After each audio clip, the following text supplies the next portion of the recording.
haven't posted in a while, but this is a little update since we haven't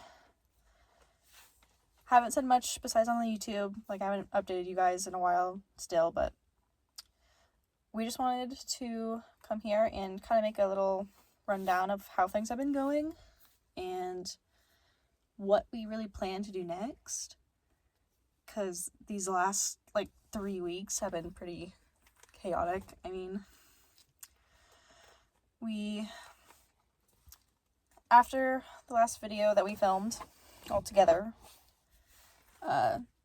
obviously we were trying to keep it a secret from Aiden's mom that he went missing. We didn't want to freak her out with the cult stuff or anything else, so we try to lay low for a couple days after, and but at some point she figured it out that we weren't being truthful anymore, so we ended up telling her why.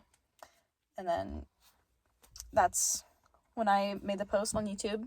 Yeah, and that's when the missing poster started. And so the police have been searching for Aiden since. Nothing has come up, Me and Michaela, we went to the police station and I mentioned it. We told them everything we found and showed them literal footage of our videos that we've been making, and they've literally just been avoiding us. They kind of just brushed it off. Yeah.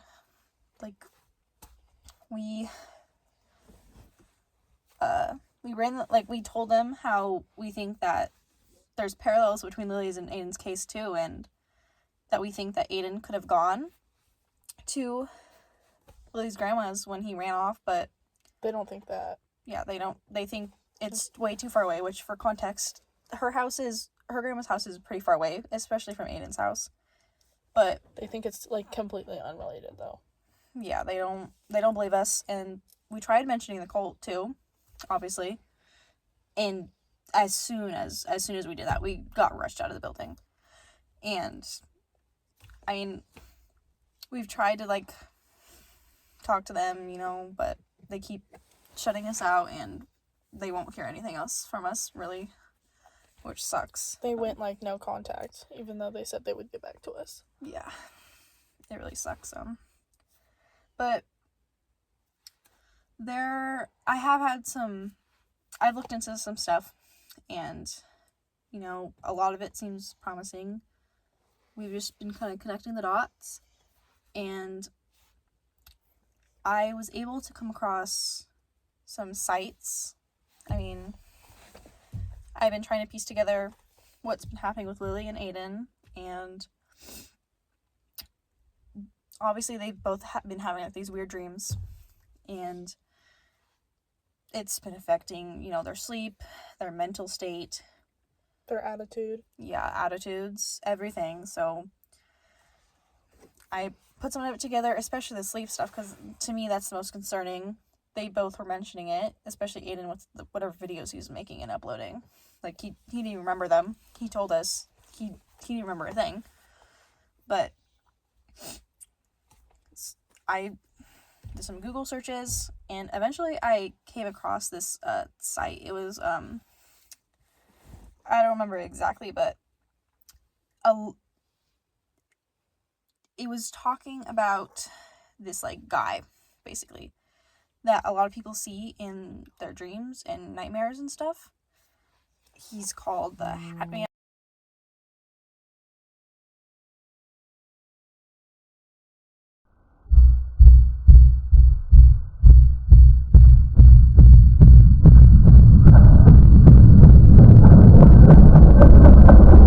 And in a lot of these entries on this website, all these people are talking about their experiences and seeing them in their nightmares and everything.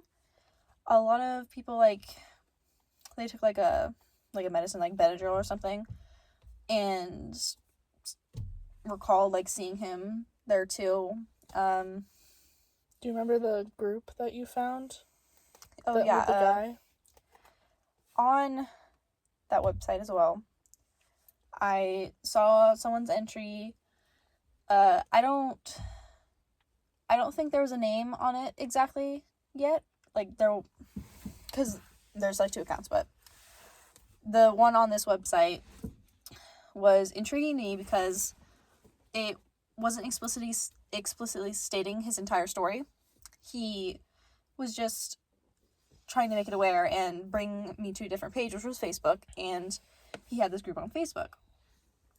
And there, when I went to it, he had this entire, like, horrific rundown of, like, his past and his story.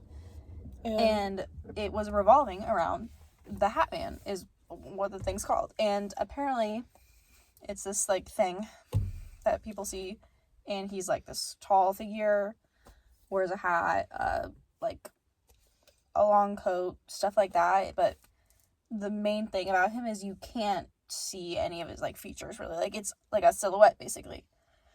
And we'll read it, actually. I'll put a little, like, clip of us reading it. Yeah.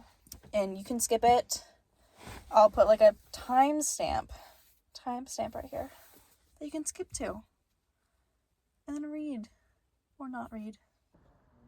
So I'm just going to skip this opener part. If you want to read the full thing that John Avery wrote, we'll link it in the description, the Facebook page. But I'll start off here.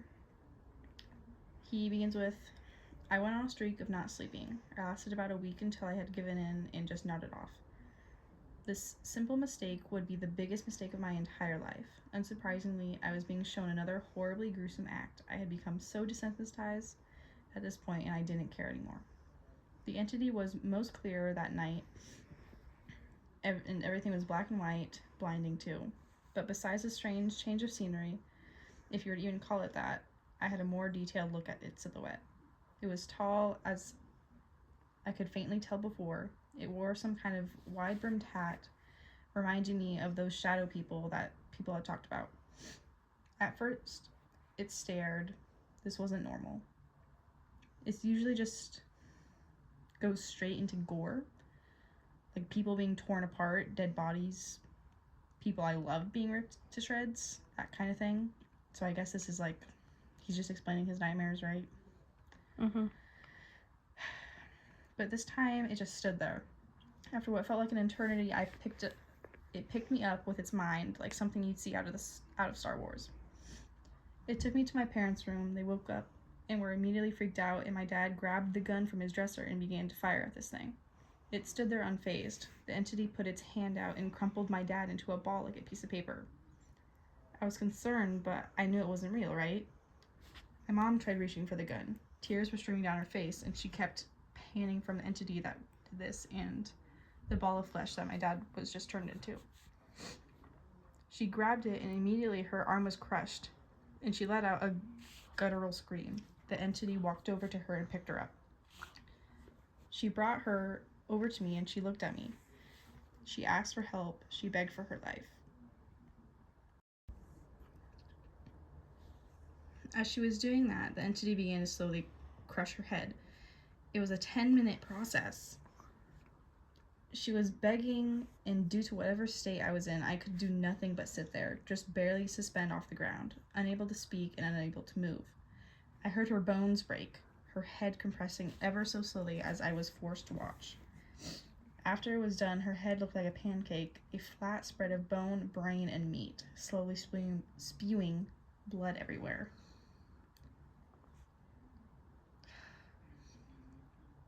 I think this is like mental hospital worthy. Ugh. After it was done, the entity began to devour her. Yet again, it felt like it would never end. It took its time, ate her body bite by bite. It had a stomach. Crushed her. Like, it crushed her before, I guess now it's eating her. It's body soup. It had a stomach like a bottomless pit. It wouldn't stop. Real. The noise was horrible, knowing what it was doing. My head and eyes were like a camera forced to fix upon this entity. After forever, it was finished, leaving only blood-stained bones and a little bit of blood and guts left over. I had some sense of relief afterwards. It was god awful, but I was glad it was over. But then it made its way over to my now meatball of a father. It did the same thing. It was excruciatingly long. I'd rather die than suffer this. Finally, it was over again. He was done. Then again, he stood there unlike anything it had done before. He began to speak in a soft whisper, just barely able to hear. "This is your fault," he said. It then began screaming it. It was ear-piercing. It was the loudest thing I had ever heard, and that stands to this day. What did you do? Screaming it over and over again, I guess. No, what did he do to deserve it? It then had grabbed whatever it left over with its hands, and it just disappeared, gone in the blink of an eye. The blinding black and white coloring of the stream began to fade. As it began to fade, whatever was keeping me paralyzed. It then dawned on me. This isn't a dream. With the painful ringing and the bloodstains covering my room that it left behind, I fell to my knees and began to sob. The sun came up soon after, and it only brought more light to the biggest mistake of my life. I sat there for a while. They were completely unrecognizable. I tried to wake myself up so many damn times in that room. I wanted so badly for it to be another bad dream. I screamed my lungs out. This couldn't be real, right? There was knocking on my door. I began to panic. I thought to myself that whoever was going to find me here would think I did this. In a paranoid craze, I ran. I didn't do this, but who would believe that? I didn't. That kind of sounds Yeah, like what Lily some did. shadow person turned my dad into a meatball and turned my mom's head into a pancake. No one would believe that. I've still been on the run since. Along the way, I was homeless, starved, beaten, all with the same horrible image in my head. I lasted that way for about 4 years. No news coverage. I never heard anything of it. Of course I wanted an answer, but I couldn't do it the legal way. They'd incriminate me immediately. I had a plan. With all the fear I had in that moment, I wasn't exactly afraid of that thing. I was afraid of what was going to happen to me. Any fear I had soon turned to hatred. This horrible, horrible thing. Unheard of, unhuman. Not a word of it was ever said.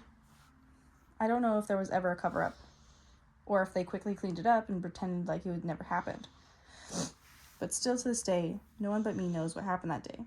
I made a declaration. If no one would step up and take action, it should be me. From that point forward, I made it my life's mission. I don't know if it was possible, but I'll die trying if I have to. I will find this thing and kill it. I couldn't live like that, and in my eyes, there was no point in continuing to rot on the streets until I die. If I can't man up and end it all, I'll have to do it. Be a man. I didn't want it to happen if it would ever come to it, but I need some motivation to get me out of that paranoid hole I had dug myself in for the last 4 years I had suffered.